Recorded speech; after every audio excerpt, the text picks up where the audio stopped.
அவன் முதல்ல பேச வந்தபோது நான் உண்மையை சொல்லியிருக்கணும். என் தப்பு. எவ்வளோ அவாய்ட் பண்ணாலும் மறுபடியும் பேச தான் செய்வான். இல்லை, இது சரி வராது. உண்மையை சொல்லிட்டு கிளம்பிடணும். வேற வழி கிடையாது.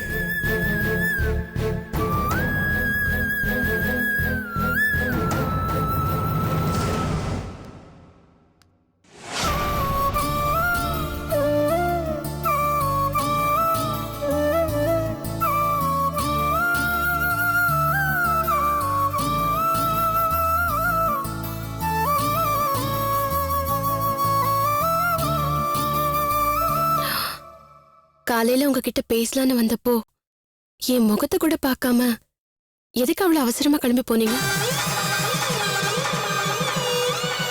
ஆபீஸ்ல அப்படி என்ன வேலை இருந்துச்சு இன்னைக்கு?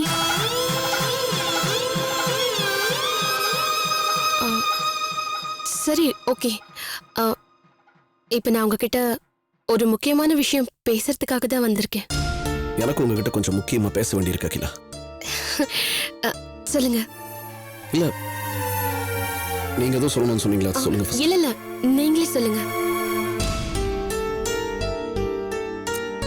எனக்கு கொஞ்சம் மனசு விட்டு பேசணும். இங்க யாராவது வந்து போயிட்டே இருப்பாங்க. எனக்கு உங்க அன்டிவைடட் அட்டென்ஷன் வேணும். நான் காலையில கோயில்ல வச்சு சொல்றேன். ஆமாங்க, நானும் உங்ககிட்ட நிறைய விஷயங்களை மனசு விட்டு பேசணும். அதுக்கு சரியான இடம் ஆண்டவனோட சன்னிதானம் தான். சரி, காலையில கோயில்ல பேசுவோம். ஓகே.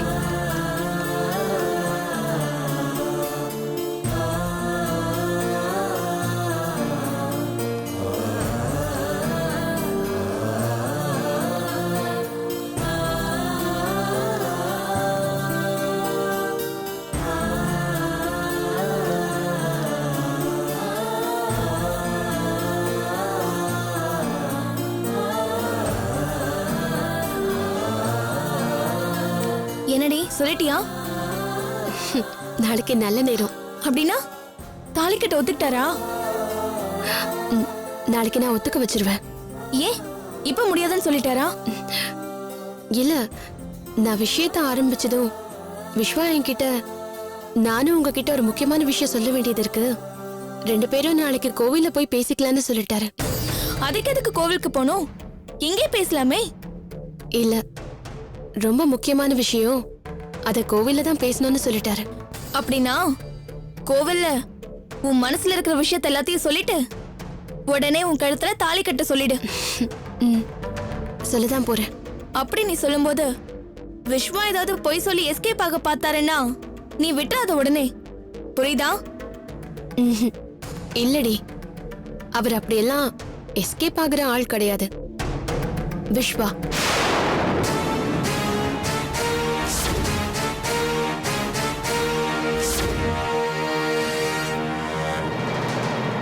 அப்ப ஒண்ணு செய், நாளைக்கு கோவிலுக்கு போன உடனே விஸ்வாவை பேச விடாம நீ ஃபர்ஸ்ட் எல்லா விஷயத்தையும் சொல்லிடு. அப்படிதான் நானும் நினைச்சிட்டு இருக்கேன். நீ பேசுற பேச்சுல தான் விஸ்வாவை சம்மதிக்க வைக்க முடியும். நாளைக்கு நான் சென்னைக்கு போயே ஆகணும். பேசி முடிச்சு ஒரு நல்ல விஷயமா என்கிட்ட சொல்லு, ஓகேவா? Okay. Good night. Good night.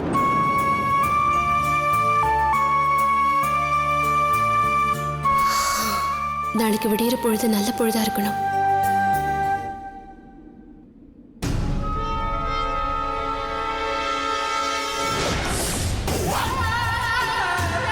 என்ன நண்பா, எதுக்கு வர சொன்ன? உனக்கு எனக்கு இருந்த பழைய நட்பை புதுப்பிச்சுக்கிட்டு உயிர் கொடுக்கலான்னு முடிவு பண்ணிட்டியா? பண்ணித்தான் ஆகணும். ஏன் தெரியுமா? ரேவதியும் என் பொண்டாட்டியும் அவங்களுடைய பழைய நட்பை புதுப்பிக்க உயிர் கொடுத்துட்டாங்க. அப்போ அவங்கள மாதிரியே நாமளும் அதை செஞ்சுதான் ஆகணும். வேற வழியே இல்ல. நிறுத்துறா. உன்ன மாதிரி திருட்டு பையலோட ஃப்ரெண்ட்ஷிப் வச்சுக்கிறதுக்கு நான் ஒன்னும் முட்டாள் இல்ல. நான் திருட்டு ராஸ்கல்னா, நீ அயோக்கிய ராஸ்கல். நான் மொல்ல மாதிரினா நீ முடிச்ச வைக்கி. நான் ஃப்ராடுனா நீ கிரிமினல். இது நம்ம 2 பேருக்குமே ரொம்ப நல்லா தெரியும், ரொம்ப நாளாவே தெரியும். அப்புறம் ஏன் நண்பா ரொம்ப நல்ல மாதிரி நடிக்கிற? இங்க பார், இது நல்லதுக்கு இல்ல. அவ்வளவுதான் நான் சொல்லுவேன். டேய், நீ என்ன வேணாலும் சொல்லு, நான் பழைய சுந்தர் இல்ல. அவனை நான் எப்பவோ கொன்னுட்டேன். ஓ வா. இப்ப நான் திருந்தி நல்லவனா வாழ்ந்துட்டு இருக்கேன். என்கிட்ட உன்னோட தில்லாலங்கடி தகுடு திருத்தம் எல்லாம் செல்லுபடி ஆகாது. எங்க பணத்தை கொள்ளடிக்கலான்னு மட்டும் நீ கனவு காணாத. நீ யாருங்கிறத உன் பொண்டாட்டிக்கிட்டையும் என் வீட்டுல இருக்கிறவங்ககிட்டயும் நான் சொன்னேன்னா உன் பொழப்பு நாரி போயிருண்டா. என்னைய பத்தி நீ என் பொண்டாட்டி கிட்டயும் ரேவதி கிட்டயும் சொல்லும் போது உன்னை பத்தி நான் உன்கிட்ட சொல்லாம இருப்பனா? அது ஏன் நண்பா நீ யோசிக்க மாட்ற? இங்க பார், உன்னோட அனுமதி இல்லாம அதை நான் சொல்ல மாட்டேன். ஏன்னா நான் சொல்ல ஆசைப்படுறது உன்னோட பிளாஷ்பேக்க. டேய், என்னோட பிளாஷ்பேக் என்னன்னு எங்க வீட்டுல இருக்கிற எல்லாருக்குமே நல்லாவே தெரியும்டா. நீ சொல்லி தெரியறதுக்கு ஒண்ணுமே இல்ல. எல்லாத்தையும் சொல்லியிருப்ப. ஆனா அந்த ராஜேந்திரனை பத்தி சொன்னியா? உலகத்திலே ரெண்டே ஜீவராசி தான் தன்னுடைய வாயாலே கெடும். ஒன்று தவளை, இன்னொன்று என்னங்க வெட்டியா என்ன எழுதிக்கிட்டு டிவில என்னன்னு பாருங்க. டிவியில் என்னவா?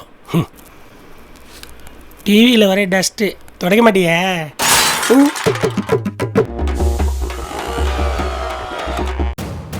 உன்னால ராஜேந்திரனோட குடும்பம் இப்ப சீரழிஞ்சு சின்ன பின்னா பட்டு கிடக்குது. அத பத்தி நீ சொன்னியா? வேணாம், அது முடிஞ்சு போன விஷயம். அத திரும்பவும் கிளறாத. என்ன நண்பா, ஃபுல் அச்ச மாதிரி குப்புன்னு வேர்க்குதுல, ஏய், அடி வயிறு கலக்குதுல. இப்ப சொல்லு, உங்க வீட்டுல இருக்கிற பணத்தை நீயே கொண்டு வந்து என்கிட்ட கொடுக்கறியா, இல்ல நானே போய் ரேவதி கிட்ட கேட்டு வாங்கிட்டுமா? வேண்டாம் கணேஷ், அது உழைச்சு சம்பாரிச்ச பணம். உழைப்ப பத்தி நீ என்கிட்ட பேசுற. நம்ம ரெண்டு பேருக்கும் சுட்டு போட்டாலும் வராது, ஏன்னா தெரியாது. இல்ல கணேஷ், அந்த பணத்தை சம்பாதிக்கிறதுக்காக எங்க குடும்பத்துல இருக்கிற எல்லாருமே உழைச்சிருக்கோம். என்ன நம்பு. டேய், மறுபடியும் ஜோக் அடிச்சு என் டயத்தை வேஸ்ட் பண்ணாத. இங்க பார், நான் உன் ரூட்ல கிராஸ் பண்ணாத வரைக்கும் நீ மட்டும் அந்த பணத்தை ஆட்டைய போட நினைச்சு தப்பே இல்ல. என்னோட அதிர்ஷ்டம் இல்லனா உன்னோட துரதிர்ஷ்டம் ஏதோ ஒண்ணு இப்போ என்ன உன் ரூட்ல கிராஸ் பண்ண வைக்குது. சோ எனக்கும் வேண்டாம், உனக்கும் வேண்டாம். ஆளுக்கு பாதி பாதியா பிரிச்சுக்கோ. ரேவதி மொத்தம் 20 லட்சம்னு சொன்னான். ஆளுக்கு 10 லட்சம் பிரிச்சு எடுத்துக்கலாமா? டீல் ஓகேவா? என்ன யோசிக்கிற? உனக்கு சேர வேண்டிய 10 லட்சத்தை நான் தராம போயிட்டேன்னா என்ன பண்றேன்னு யோசிக்கிறியா? அதை நான் தர்றதும் தராததும் நீ எனக்கு கோஆபரேட் பண்றத பொறுத்து இருக்கு. வட்டா? ஆஹா.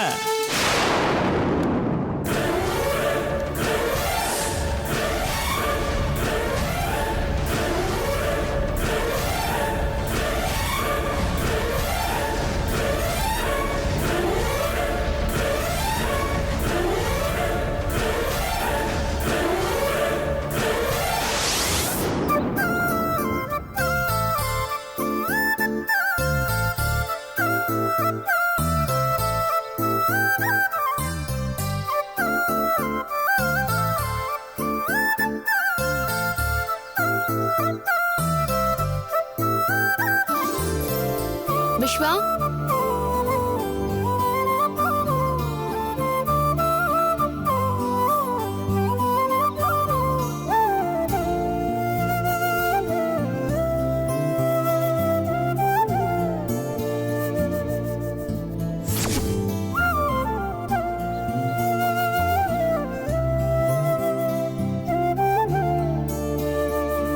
விஸ்வா, இன்னைக்கே எனக்கு குங்குமம் வச்சு விடல. மறுபடியும் தப்பு பண்ண சொல்றீங்களா? தப்பா? அப்புறம் அன்னைக்கு உங்க அத்தை மனசு கஷ்டப்படக்கூடாதுங்கிறதுக்காக எல்லாரும் முன்னாடியும் குங்குமம் வச்சு விட சொல்றாங்க. ஒவ்வொரு நாளும் இதே மாதிரி உங்க அத்தை மனசு கஷ்டப்படக்கூடாது, உங்க மாமா மனசு கஷ்டப்படக்கூடாது, உங்க அப்பா மனசு கஷ்டப்படக்கூடாதுன்னு எவ்வளவு நாளைக்கு தப்பு மேல தப்பு பண்ணிட்டே இருக்க சொல்றீங்க?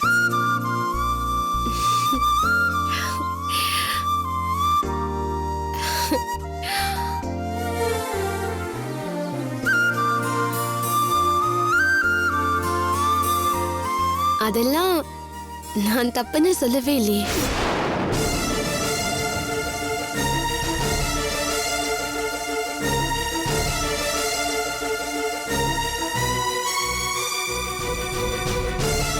அதெல்லாம்னா நான் பண்ணதெல்லாம் தப்பே இல்லைன்னு சொல்றீங்களா? எனக்கு புரியல. ஐ மீன், நீங்களும் நானும் பண்ணது தப்பில்லைன்னு சொல்ல வந்தேன். Meaning? Meaning I love you.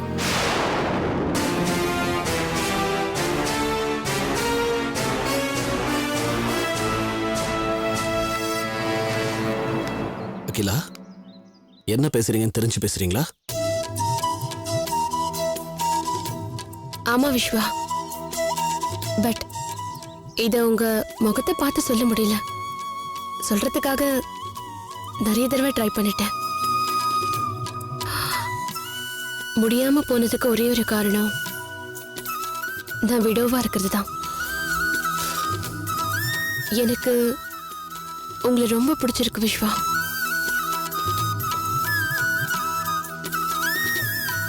நான் அசோக்கை பார்க்கறதுக்கு முன்னாடி கடவுள் உங்களை என் கண்ணில் காட்டாம ஏன் என்ன பழி வாங்கினார்னு எனக்கு தெரியல. நான் அசோக் கிட்ட மாட்டிக்கிட்டு அனுபவிச்ச வேதனை நீங்க என்கிட்ட காட்டின அன்பு, இந்த ரெண்டும் ரொம்ப எக்ஸ்ட்ரீம் விஸ்வா. இப்ப சொல்ற விஸ்வா, இனிமே உங்களை பிரிஞ்சு என்னால இருக்கவே முடியாது. ஆண்டவா, நம்ம ரெண்டு பேருக்கும் நடுவுல இருக்க உறவை நீங்க வேணா தப்பா நினைக்கலாம். நான் அத ஹஸ்பண்ட் அண்ட் வைஃப்க்கு நடுவுல நடந்த ஒரு ஒரு அழகான தாம்பத்தியம் நினைக்கிறேன். my God, I don't believe this. எனக்கு ஒரு நல்ல ஹஸ்பண்ட் கிடைச்சிருக்காருன்னு நினைச்சு நான் தினமும் சந்தோஷப்படுறேன். அன்னைக்கு நானும் அருணாவும் எதுக்கு தெரியுமா உங்களை கோவிலுக்கு கூட்டிட்டு வந்தோம்? இதெல்லாம் உங்ககிட்ட சொல்லி முடிச்சு உங்க கையால என் கழுத்துல தாலி கட்ட சொல்லலாங்கிறதுக்காக தான்.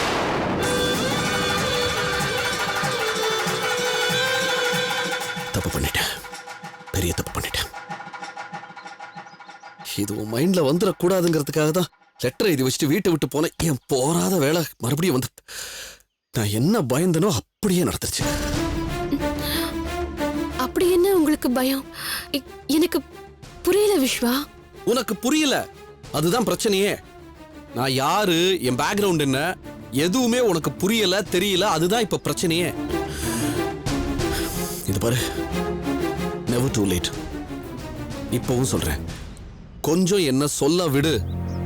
சொல்லாம விட்டது ஏன் தப்பு, இப்பவாவது சொல்ல விடு. என்னை பத்தி முழுசா தெரிஞ்சா சத்தியமா நீ இப்படி பேச மாட்டேன். நோ, அப்படின்னா தயவு செஞ்சு அதை சொல்லாதீங்க. எனக்கு எனக்கு தெரிஞ்ச விஸ்வா மட்டும் எனக்கு போதும். இல்ல இல்ல இல்ல, உனக்கு தெரியணும். நான் யாருன்னு உனக்கு தெரியணும். அதை நான் சொல்லிதான் ஆகணும். ஃபர்ஸ்ட் ஆஃப் ஆல், நான் அடிப்படையில யாருன்றது உனக்கு ஐயோ தெரிஞ்சா. விஸ்வா, நீங்க ஒரு ஆர்ஃபன். அதனால உங்களுக்கும் எனக்கும் அந்த மாதிரி இந்த மாதிரி blah blah blah. நீங்க யாரா வேணா இருந்துட்டு போங்க, எப்படிப்பட்டவரா வேணாலும் இருந்துட்டு போங்க. I don't bother about it. ஐயோ, என்ன கொஞ்சம் பேச விடுறியா? நீங்க எதுவுமே பேச வேண்டாம். எதுக்காகவும் உங்களை என்னால விட்டு கொடுக்க முடியாது விஸ்வா. My God. நான் நிறைஞ்ச கோவில்ல வச்சு சொல்றேன், நீங்க என் கூட இல்லைன்னா என் நிலைமையை யோசிச்சு பாருங்க.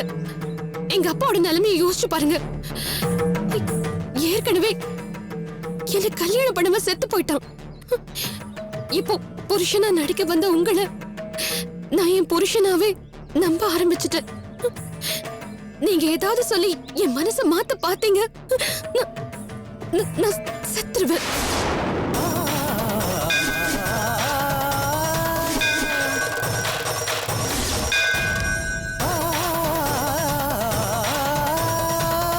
உலகத்திலே ரெண்டே ஜீவராசி தான் தன்னுடைய வாயாலே கெடும்.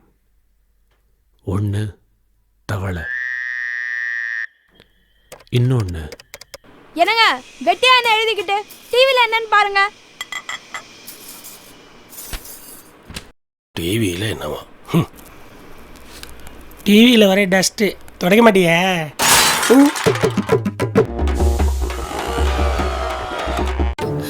பாத்தீங்களா, கடவுளே நான் சொல்றது நடக்கும்னு சொல்லிட்டாரு. அகிலா, நான் நீங்க நீங்க பேசாதீங்க. நீங்க எப்ப என் கழுத்துல தாலி கட்ட போறீங்க அதை மட்டும் சொல்லுங்க. சூப்பர். செத்துருவேன்னு சொல்லிட்டு you holding me for ransom. என்னத்த பேசுறது? ஆண்டவன் தான் துணை.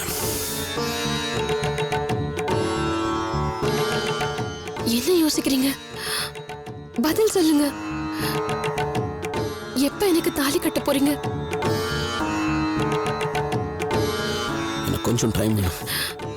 டைம்னா அதான் 10 நாள் டைம் கொடுத்துருக்கல. தேங்க்ஸ் விஸ்வா. நீங்க என்ன ஏத்துப்பீங்கன்னு எனக்கு தெரியும். உங்க லைஃப்ல ஏதோ ஒரு பிரச்சனை இருக்கு. அதை நான் தெரிஞ்சுக்க விரும்பல. நீங்க சொல்ற பதில் எனக்கு ஃபேவரா இருக்குங்கிறதுல எனக்கு எந்த சந்தேகமும் இல்ல.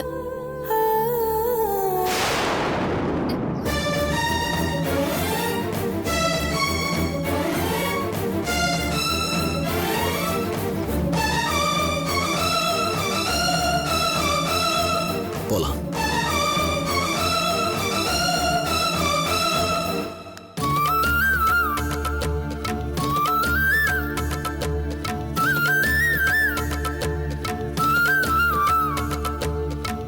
வேற ஏதாவதுன்னா பேசலாம். செத்து போயிடுவேங்கிறா. என்னத்த சொல்றது? இது வரைக்கும் நந்தினிக்கு செஞ்சது பூரா துரோகம். இதுக்கு மேல இங்க இருந்து என்ன சத்தியமா ஆண்டவன் கூட மன்னிக்க மாட்டான். என்னைய நினைச்சுக்கிட்டு அங்க ஒத்தி உட்காந்துருக்கா. What am I doing here? Akila இருக்கிற மூடுக்கு இதெல்லாம் எதையுமே கேட்க முடியாது. அவளால சொல்லாம தான் போனோம். என்ன ஊருக்கு போனா போலீஸ் பிடிக்கும் அவ்வளவுதானே. பிடிக்கட்டும், பார்த்துக்கலாம். என்ன ஜெயிலுக்கு போனா அவ்வளவுதானே. ஆம்பளை தானே, ஃபேஸ் பண்ண. இதுக்கு மேல நந்தினியை பார்க்காம இருக்க முடியாது. பார்த்தாகணும். போறேன், நாளைக்கே போறேன்.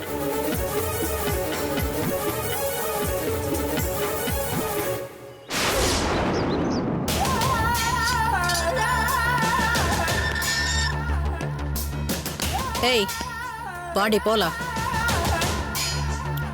எங்க? நீ செஞ்ச குற்றத்துக்காக உன்னை கூட்டிட்டு போய் ஜட்ஜ் முன்னாடி நிறுத்தி உனக்கு ஆயுள் தண்டனை வாங்கி கொடுத்து ஜெயில போட போறோம். வா போலாம். என்னடி பாக்குறே? வாடி. நான் இப்பவும் சொல்றேன், நான் எந்த தப்பும் பண்ணல. அரைச்சி வாய் மூடு. முழுசா நினைச்சதுக்கு அப்புறம் முக்காடு போடுறியா? முக்காடு. வாடி. இவளை கூட்டிட்டு போய் ஜீபத்சி. Okay madam.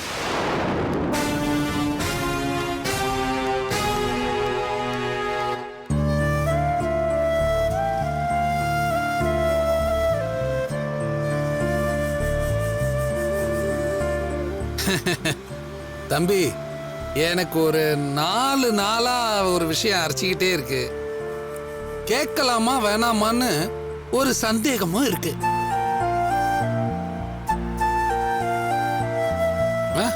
நம்ம கிட்ட டவுட் கேட்கறதுக்கு மூர்த்தி சார் ஏன் லூசு மாதிரி பர்மிஷன் எல்லாம் கேட்கிறாரு?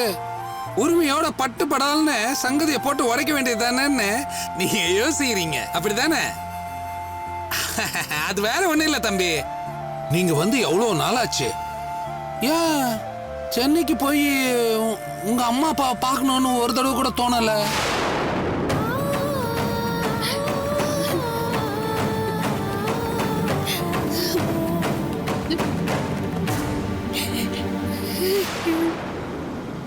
சரி, உங்களுக்கு தான் தோணல.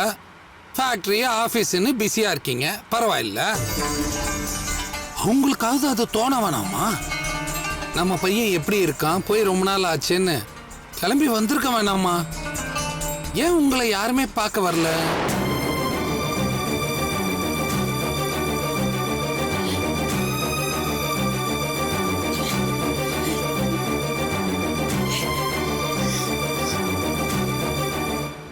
அட உங்க அம்மா அப்பாவை விடுங்க, வயசானவங்களா இருப்பாங்க. உங்க வீட்டில் இருக்கிற மத்தவங்க யாராவது வந்திருக்கலாம்ல தம்பி. ஏன் தம்பி வரல? ஒரு ஃபோன் கூட பண்ணாம இருக்காங்க.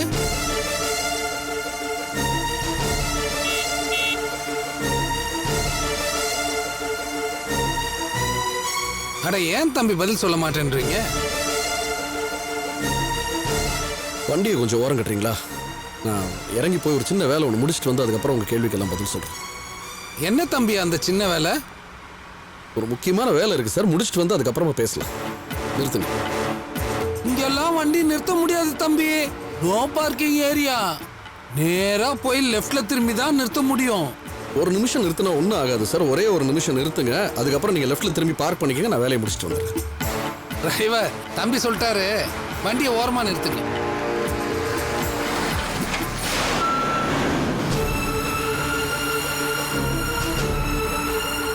நீங்கள் ஃப்ரண்ட்டில் பார்க் பண்ணிக்கங்க. சரிங்க தம்பி.